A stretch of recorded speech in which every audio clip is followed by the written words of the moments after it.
Hello, friends. Welcome to the C3 podcast. I'm your host and co-creator, Myron Isaiah Bryant. Thank you for taking the time to listen and being a part of our community. At its core, C3 exists to create a safe space for us all to be humans first, learn from each other's professional and life experiences, and choose to co-create a healthy community of betterment. I'm excited for today's conversation with our guest. And with that, let's dive into the episode.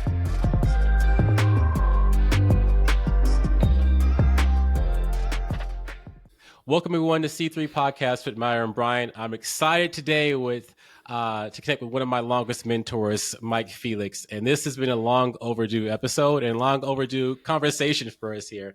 He's one of the people who first educated me on business, on sales, on really just the digital age here and what we can all accomplish if we really believe in ourselves. Take the initiative to learn and connect with others there. So thank you, Mike, for being here. What are your thoughts and opening up for today?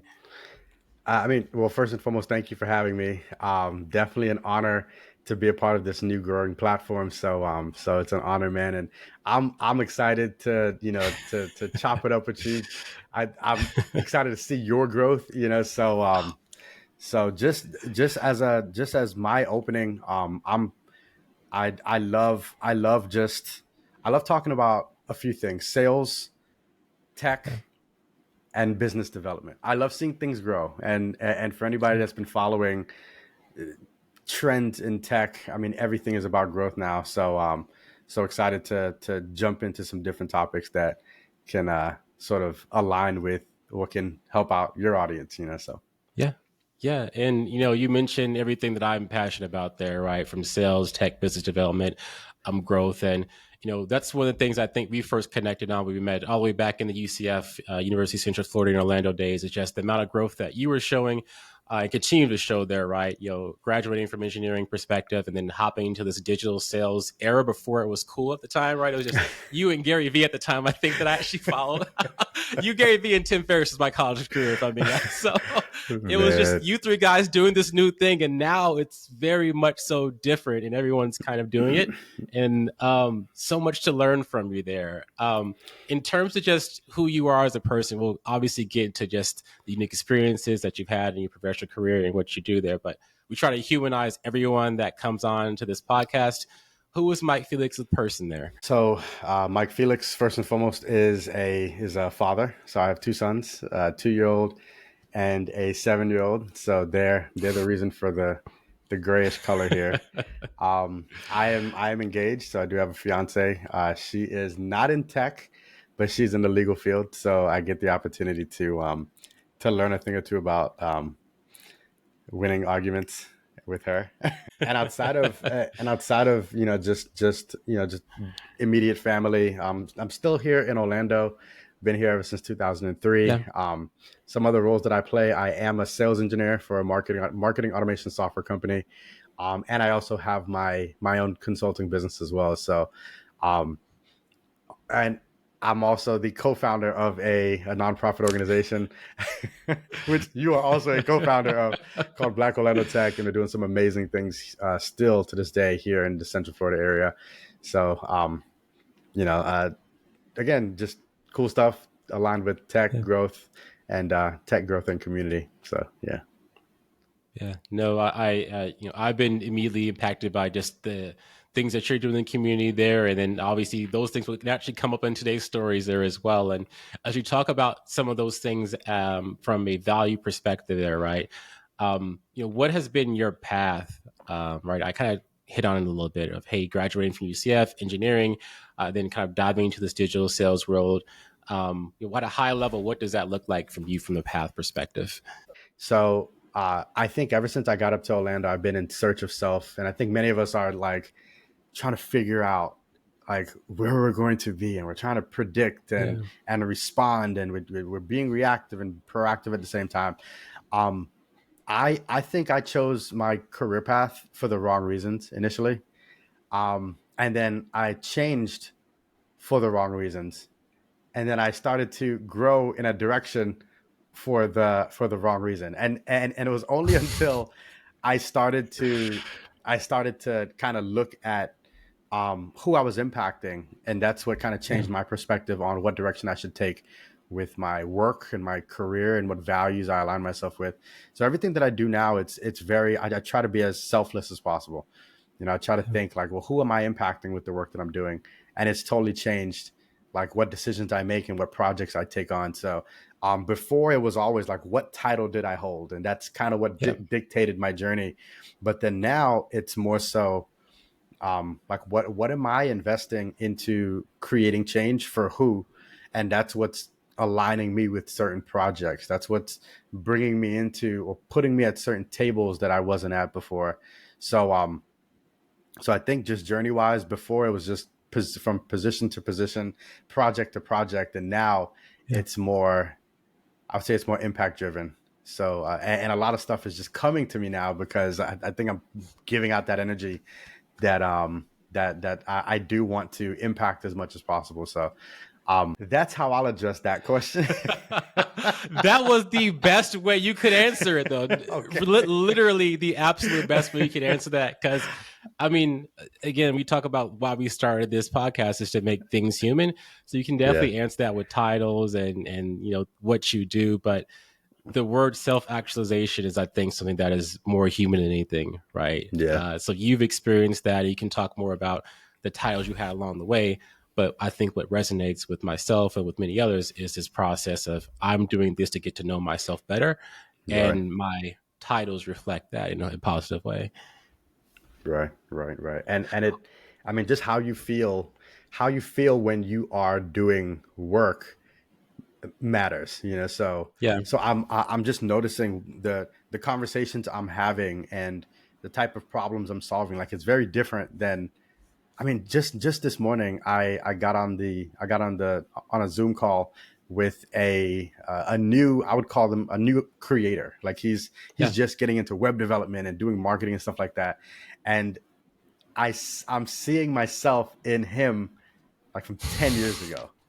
And the way that he's processing certain things, I'm like, wow, okay. So I had to describe to him from business, you're a creator, but let's talk about the economics of you creating, and it was amazing to see like how he was perceiving it. But I also, what I also found amazing too is when I started to give him advice, I started to hear the voices of some of my old mentors telling me that 10 years ago and reflecting on some of the decisions I made. And I'm like, he's not going to listen to me.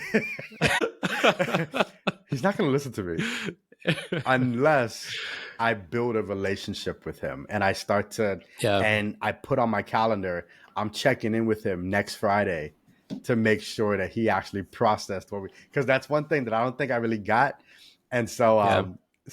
yeah, right after I'm talking to him and I'm like, he's not going to listen to me. But I know, again, just being in sales, I know I got to follow up with him. I got to sell him, you know. So It's important that you still set it right, even if to your point of getting to the point where you're hearing your mentors, right?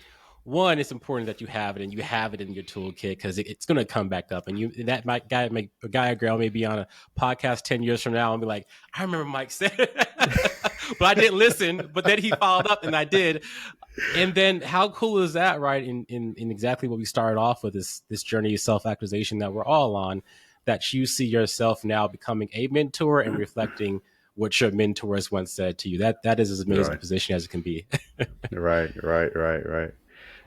So, and I I even told him, I said, you're going to be in this position. You'll be in this position very soon when you're speaking with yeah, someone that's coming behind you. Cause he did ask me, he was like, this is some really, really good stuff. I know I'm not paying you yet. And I said that let's not talk yet. First of all, yeah. this is me genuinely investing in you. But two, I'm expecting you to do this for someone else. So we're all going to be, picking someone up, as we start to grow as well. So, and he understood that. So This is It's a surreal moment because all my best mentors in life have always said exactly what you just said. It hasn't been just payment. It's been, I'm doing this because someone did it for me, and your job is to someday do it for someone. Everyone that I Right. generally has been impacted by has said that exact same thing to me. Yeah. Yeah. And in terms of what you kind of start to center on for your own values, right? You know, you've had a diverse career, you've been on the process of self-actualization, you're able to give back to others that, you know, identify or look like you from 10 years back. You know, what are some of the keys or values picked up along the way that you center yourself on in life and in business? Hmm. That's a good question. That's a good question. I'm gonna say one important value, and this aligns with just overall self actualization and reflecting, is honesty, both Yeah. outward and inward. Um, I think when I was younger, I don't think I really embraced that value as much as I should have. I sort of kind of fit into whatever mold I thought would get the approval of those who were a little bit of ahead of me. So, there's certain things that when you're in certain environments, you just don't say, because you're Yeah. trying to just, you're trying to be what everyone wants you to be, But Yeah. when Yeah. when I say that there's two sides to it, though, from an honesty standpoint, that also takes another value, which is like you genuinely putting in the work, or you putting in a certain amount of energy to ensure that what you're doing actually is impactful. So if you are being honest, it should be in the mutual benefit of everybody else that's also involved. So your honesty shouldn't just come from just one perspective. It should come from the fact that everybody really is working together, right? So Yeah. value wise, being honest, and really doing what you can to ensure that you're actually valuable. Yeah. And that value comes in knowing where you're going. It's easy to do the right thing the wrong way. You could do the wrong thing the right way, but it's important for you to make sure that you're doing the right thing the right way. So, and sometimes that doesn't.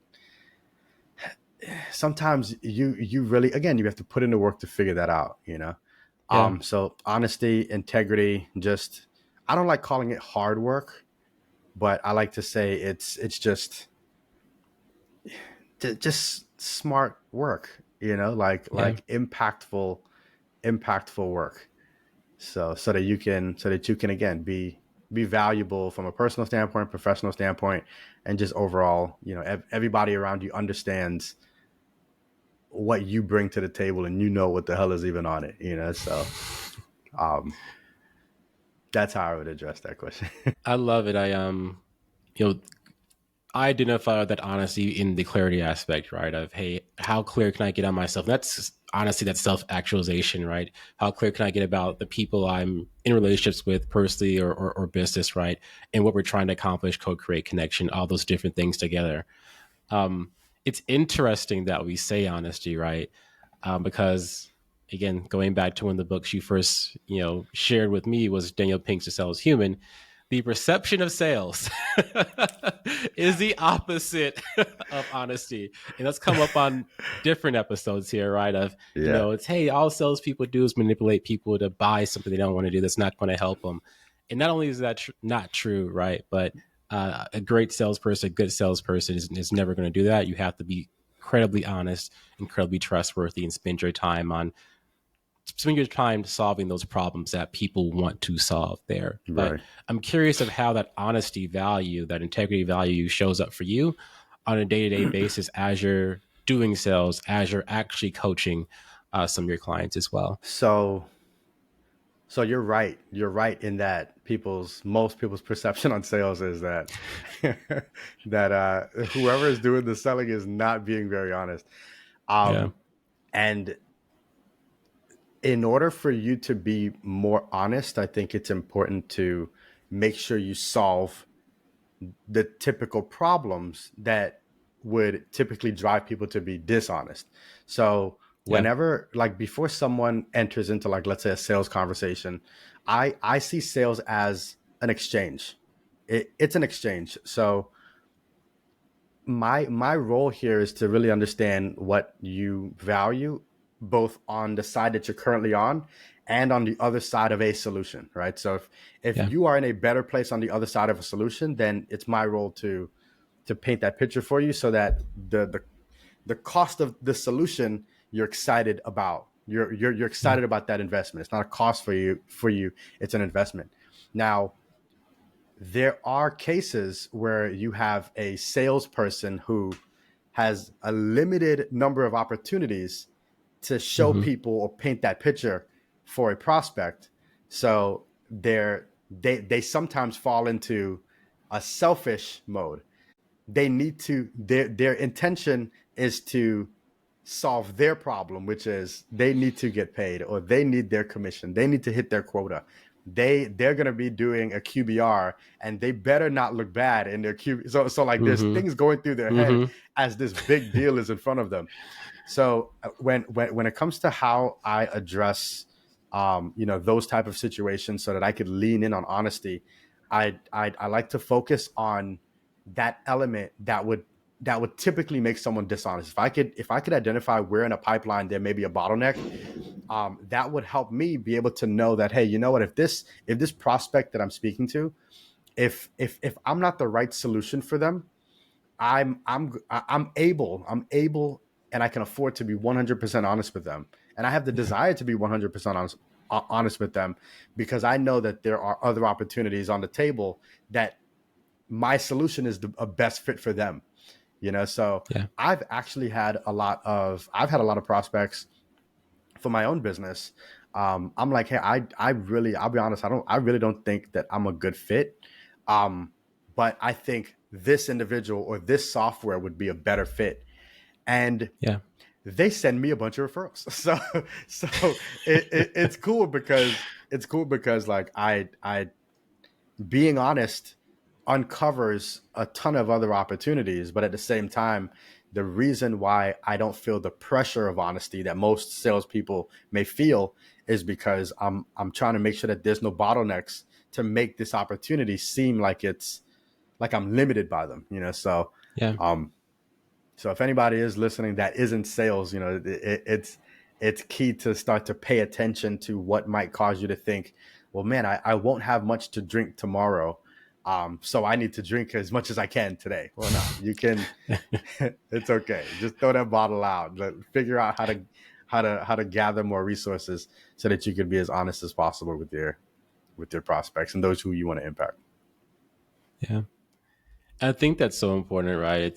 If you think this is, I remember one of my other mentors when I first got into sales was saying, "There's no such thing as a must-win deal," right? And you may have those times where you're like, "Oh, I gotta win this," or my manager knows about this, or whatever it may be, is commissioned, whatever it may be, that's incentivizing you selfishly, right? That that can go away, right? Are you solving the problem that that customer wants to solve there? Right. How do you kind of get honest about that for yourself? And then do you ever even get honest about that to the customer, right? Of, hey, this may be a potential bottleneck that we have here, right? And I'm just going to be honest. If you ever feel uncomfortable in the sales cycle, or if you feel like I'm leading you the wrong way, let's have that conversation and you ask those hard questions. How do you really begin to portray and project that honesty within a sales cycle? I mean, I think it's a dance. It's definitely a Yeah. dance. It depends on a lot. Some of it depends on how they're engaging with me. So Yep. if I notice that there's a if I notice that there's a pain point that has been identified, Yeah. then I can at least ensure that I'm speaking to that. I'm speaking to that, not just that pain point, but also what problems that solution may bring, right? So Yeah. so I'm able to be as clear as possible in that respect.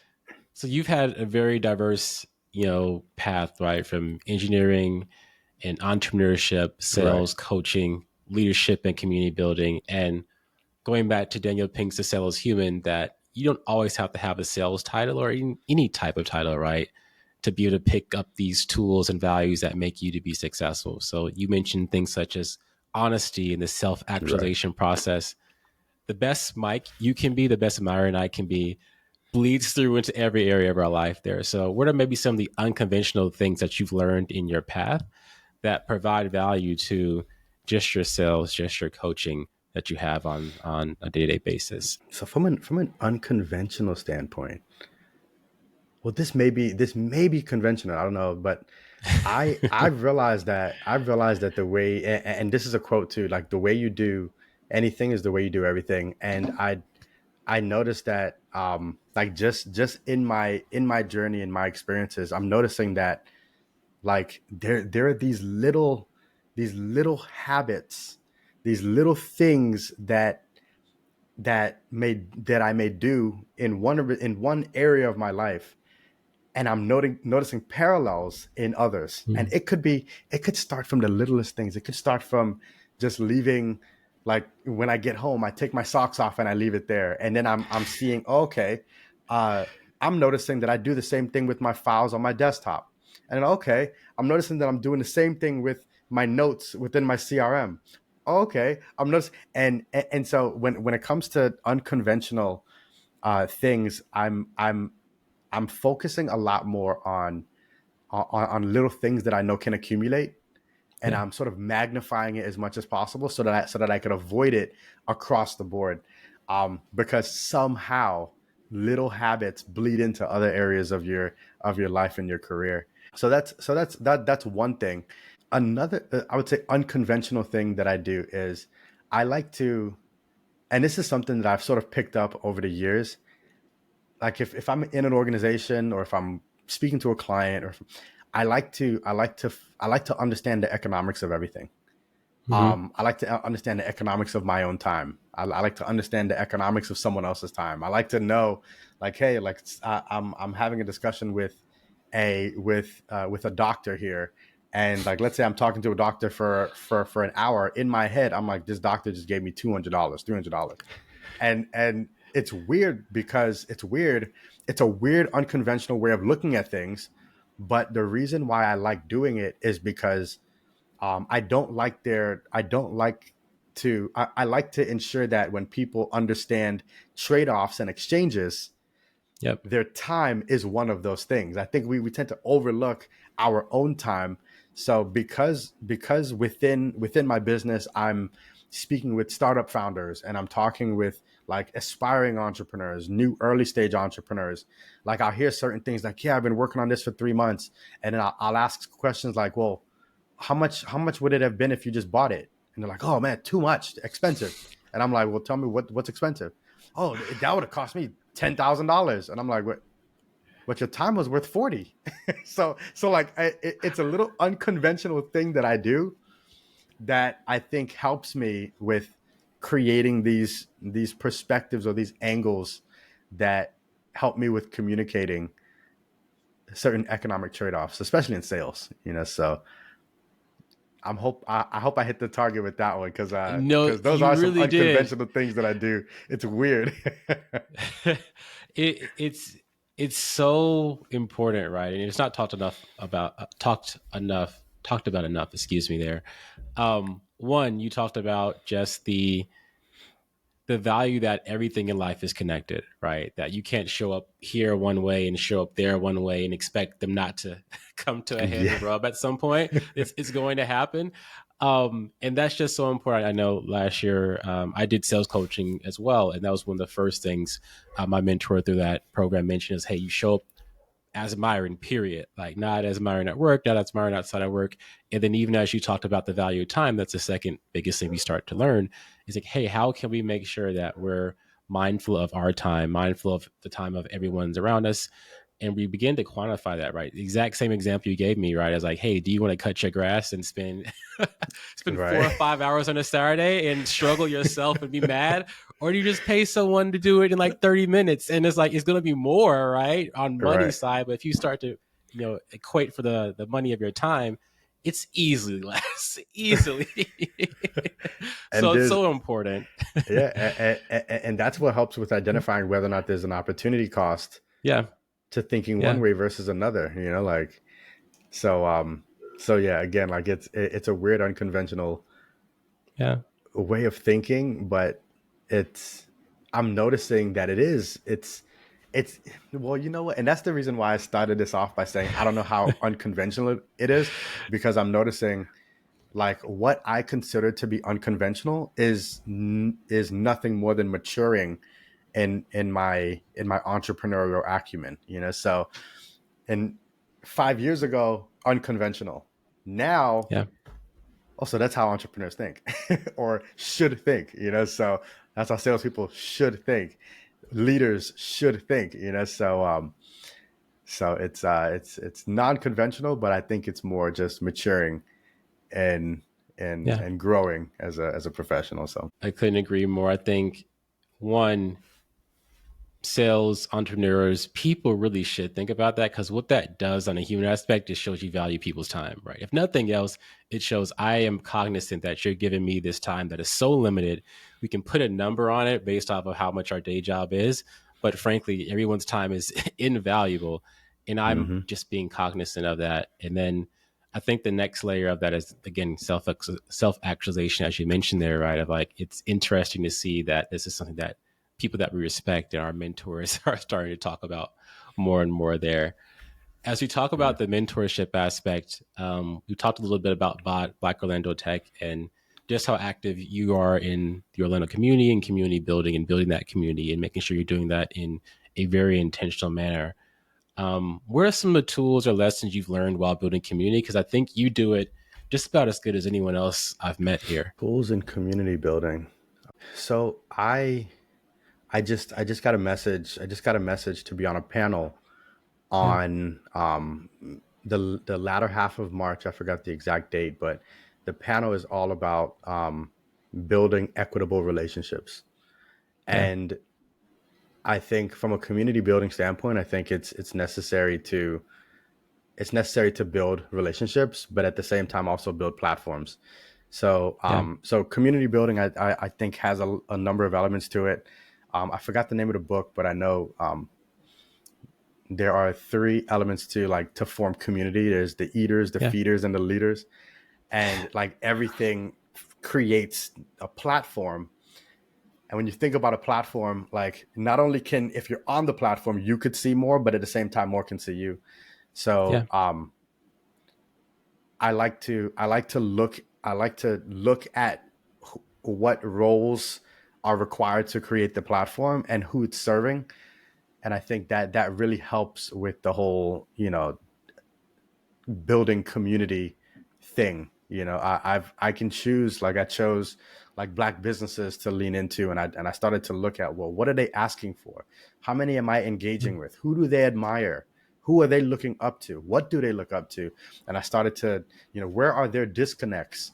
And once you start to piece some of that stuff together, you know what events to throw, you know who yeah, to have as speakers, you know what type of content to put out there, you know what type of model you should create to draw and to impact that audience. And you got to measure that, because once you start getting people to sign checks and say, hey, oh, we want to help your community, you got to know who to say no to, you got to know who to say like yes with the little asterisks, like.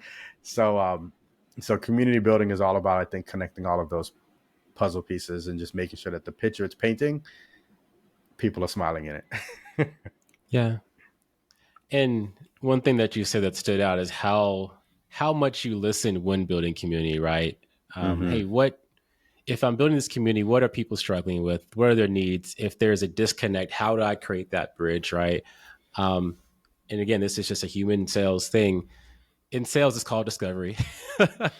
In just our day to day life, that's just frankly listening to someone to figure out what they're going through, what they're struggling with, and how you can be of service or help to them.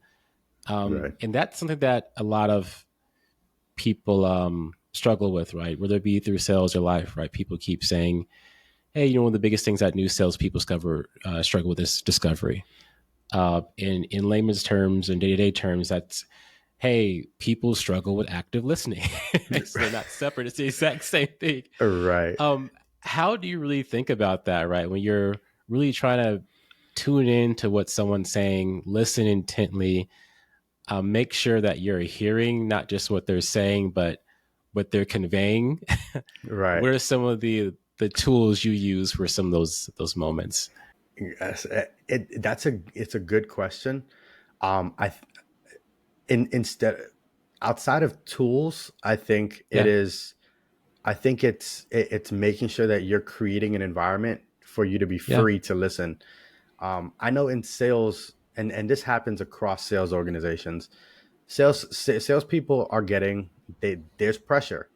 There's Yeah. pressure. There's, hey, you have this commit for the quarter. Hey, you're a little behind. And then like when you're entering into certain conversations, like you're hearing them, Yeah. but what's being processed, what's happening behind your ears and eyes is, this deal is 150,000 and this puts me in a good place, right? Yep. And if you're able to get rid of that, then you can actively project your energy towards a real solution that would help someone. But again, that's you being honest and clear and transparent with your environment, your leaders around you, really understanding the business as well. Because if you don't understand the business, then you're just going to be, you're going to be just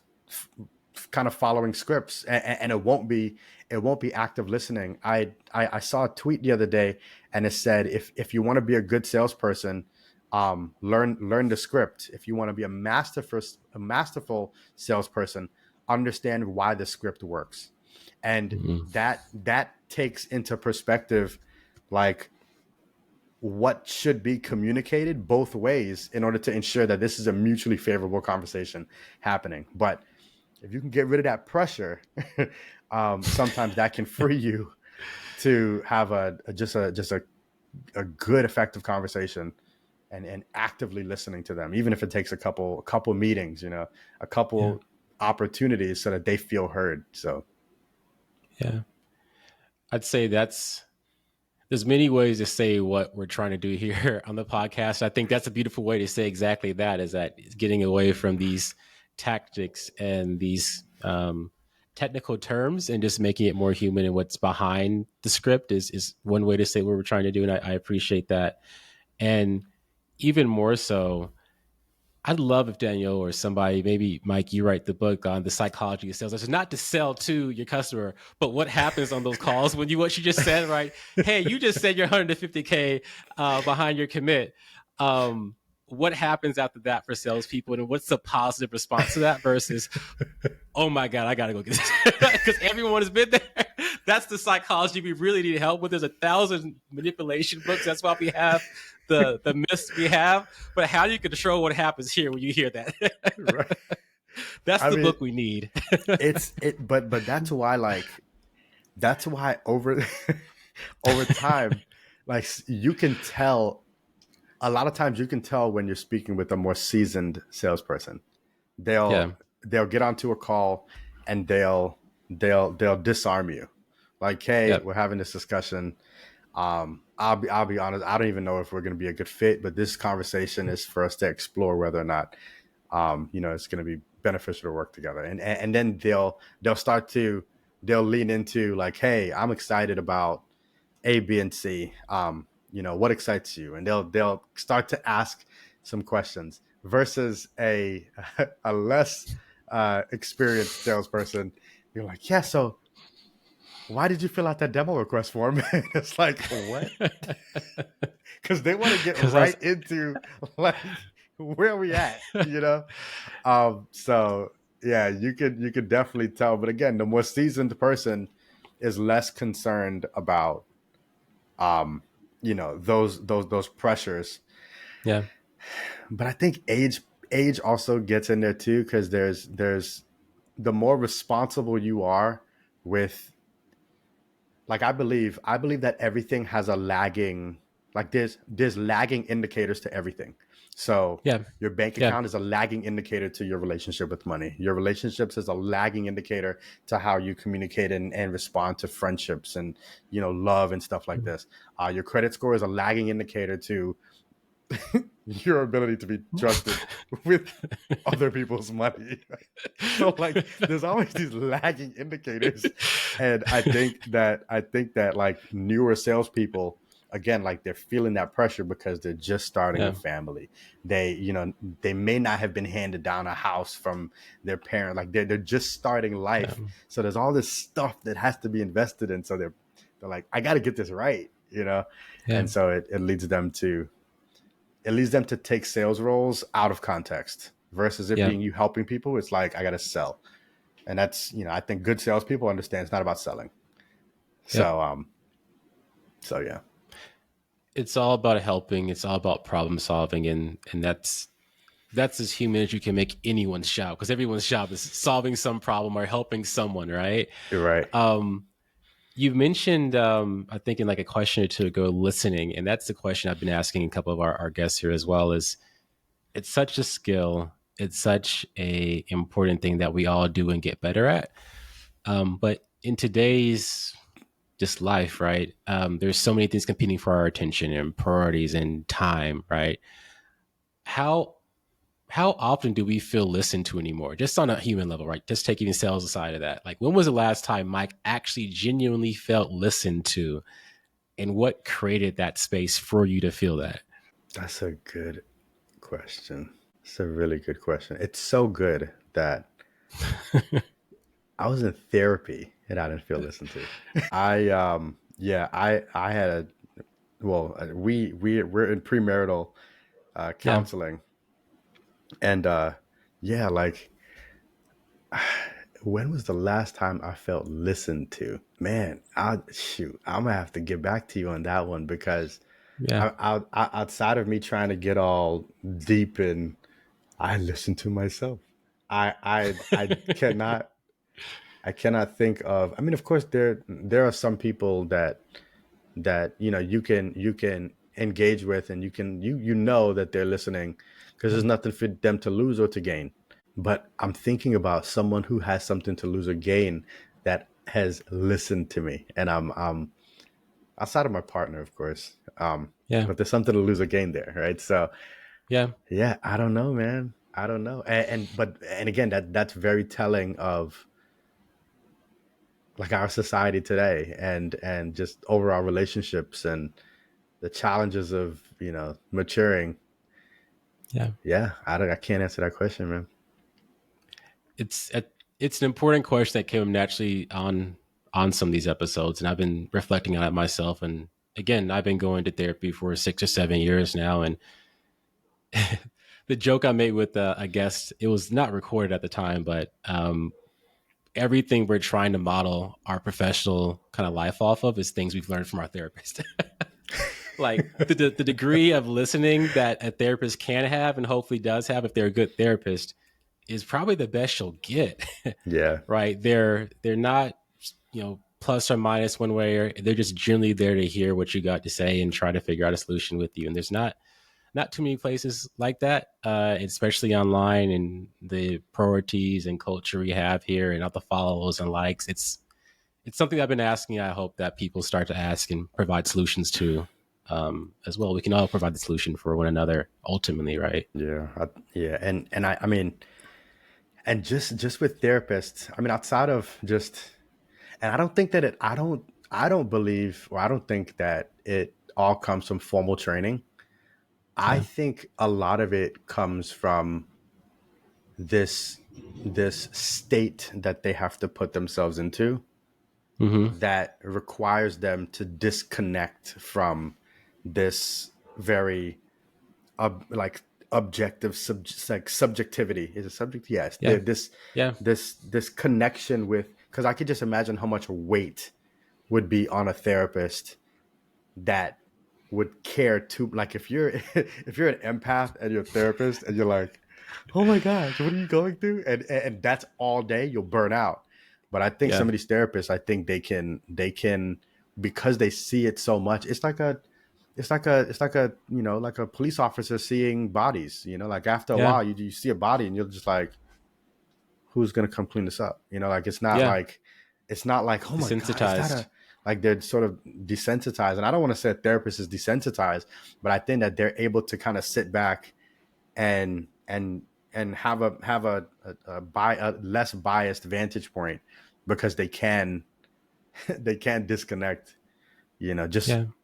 through all of the just all the practice, so and I think just overall with life, I think it's important to practice being still as much as Yeah. possible. Like I live in a downtown area, and so like I actually there's never a moment where I'm not hearing something. Like I'm always hearing a fire truck, a police car. I'm hearing tires screeching. I'm hearing people laughing. I'm hearing people, but like I'm always hearing something. So my mind is always, um so sometimes like I have to move myself into an environment, both physically, emotionally, mentally, where I'm able to be still.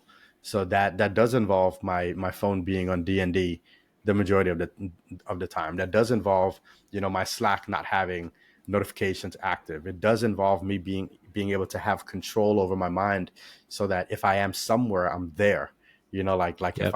I'm having a discussion, like there's nothing more aggravating. I'm sorry. Let me not even use the word aggravating. There's nothing more. There's nothing that would make you feel more unheard than Yeah. to be engaging with someone and you notice that they're checking their phone, or they're they're checking the time, or like something grabs, even if it's for a half a second, Yeah. they're not with you. Yep. So I have to put myself in an environment so that I can be present. So It's so important, right? You're making the intentional decision, mindful decision, if you may say that, to put yourself in the environment to be present. And same with me. Like I've had to D&D my phone. There's some times where I've literally, if you check my cameras in my house, I do have cameras in my house. I go to one of the many reasons I go to a therapy anxiety. I will literally throw my watch off someday. It's like, dude, if this thing buzzes one more time. I don't have any notifications on. Yep. I don't, because again, like if I do, my also my anxiety will also Yep. start to, because all day, like Yep. someone needs something.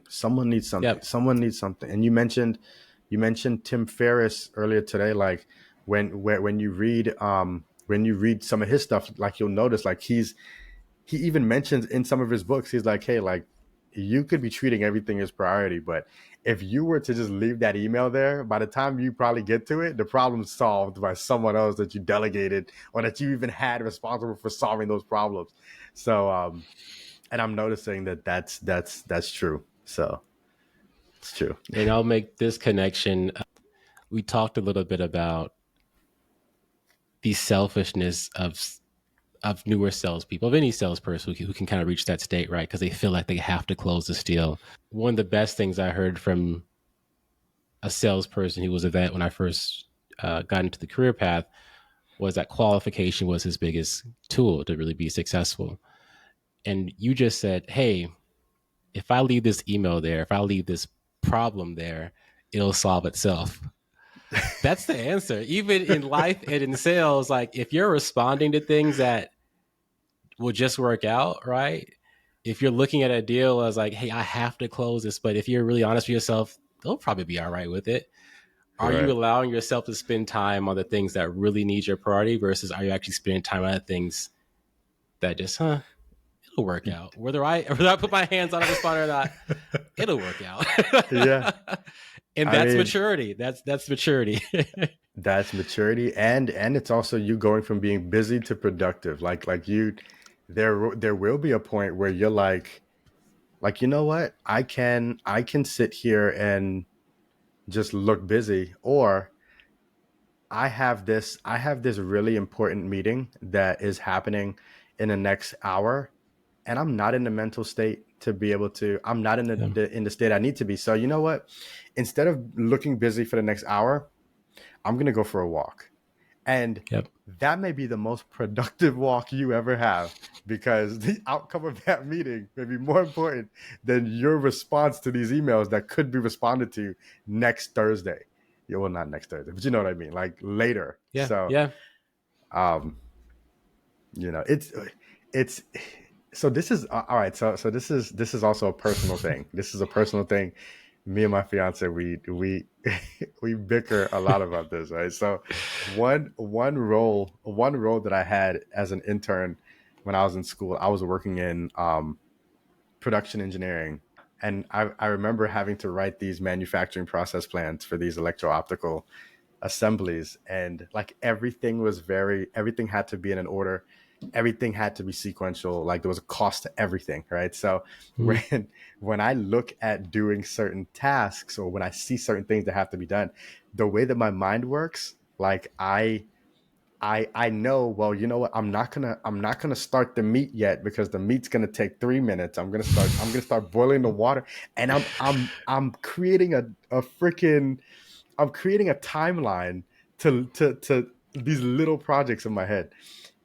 My fiance doesn't always think like that. Like if meat has to be cooked and stuff got to be boiled, like she's meat's on the stove. Oh, we're gonna make eggs, and I'm just like, the eggs are gonna be done too fast. Like I'm thinking like that, and the reason I bring that up is because, like, when you do start to focus more on the outcomes of things and you work backwards, sometimes that can Mhm. help with knowing what to even focus on now or Yeah. over a period of time, so it's not that. And she's an attorney, so like everything is not, it's not like how a manufacturing process is, or so everything is just pick up the phone and call this person, address this now. Yeah. Like I couldn't be an attorney or a realtor. I couldn't do it. I couldn't do it. Like I watched my friends, hey, deals coming in. Hello? Oh, I'm anxious. Like I'm like, there's no way I could, I would fail in that type of sales role. Everything with me has to be scheduled. Where are we at in a pipeline? Like I can't. So people are just different. It Yeah, I can't do super reactivity either, right? To your point, my mind works similarly where I'm typically like, hey, I gotta do this, do this, do this, do this. And like some people are amazing multitaskers, but Myron has to focus on one thing and one thing only. So the better place I can do that in, the better I'll do in life. Again, maybe ending where we started off, right, with that self-actualization is one of the things that I appreciated when I first met Mike back at UCF was you didn't graduate and have this feeling that you had what's the word, you have arrived. Right, a lot of people get their degree, especially in engineering of all degrees, that yo, I got it, I'm done, I'm just gonna get this job, I'm gonna sit here, I'm like, I ain't gotta do nothing else. I got it. Right. I saw you get that degree, which is one of the hardest degrees you can ever get, and you just like continue to invest in yourself, continue to invest in other people, continue to learn. Where does that come from, and why was that important for you? I mean, I think a lot of it came from who I surrounded myself with. Yeah. I surrounded myself with I surrounded myself with community. I Yeah. surrounded myself within organizations and people, other peers who I considered family. I got to school on accident. I don't know if I ever told you my story, but What? um, and this might date myself, but I I was I grew up down in South Florida, and um my brother and my parents, like they got me a computer, and like didn't have any plan with regards to like how I would even use it, and I ended up like breaking it, and started to enjoy fixing it. So I loved Yeah. computers, I loved music, I loved to burn CDs, and I loved to, so I was that guy that was burning a ton of mixtapes back in the day. I had the LimeWire and I also used to, I loved cars, so I used to fix and install car audio systems for people around the neighborhood. So people used to bring their cars, and I'll be, I mean, I loved cars. I say all of that to say this: I didn't have a plan like for college at the time. My Yeah. neighbor, mind you, I'm short. I look, so for anybody listening, like watching, like my bald head is the only thing that makes me look tall. I'm short, right? I My neighbor, he's 6'8".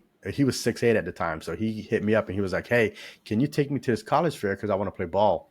So I was like, oh, "All right, cool, yeah, I'll take you," because I'm the one that had the car. So I took him.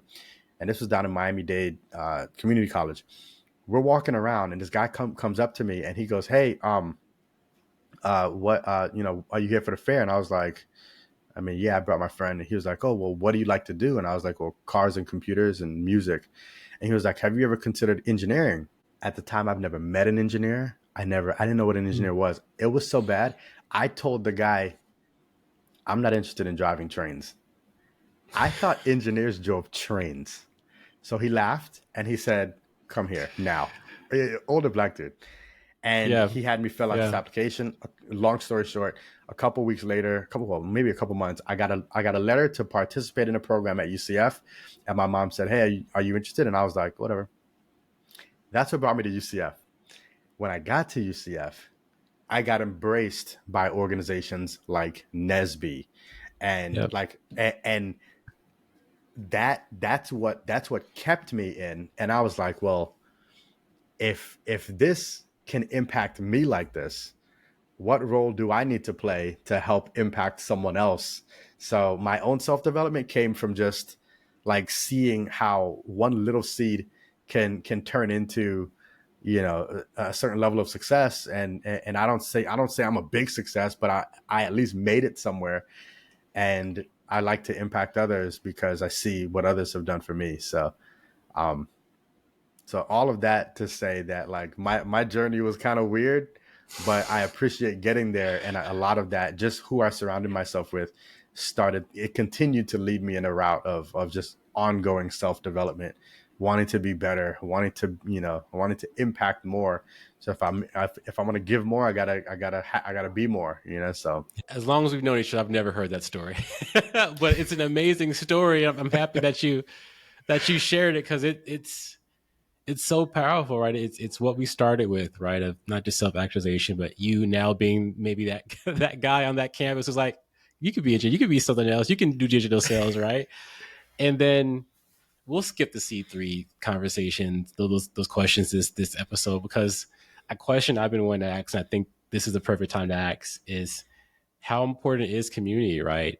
Because I've observed more and more that we think we think our lives go out a certain way because of decisions we make, and 100% we have accountability on a lot of things in life.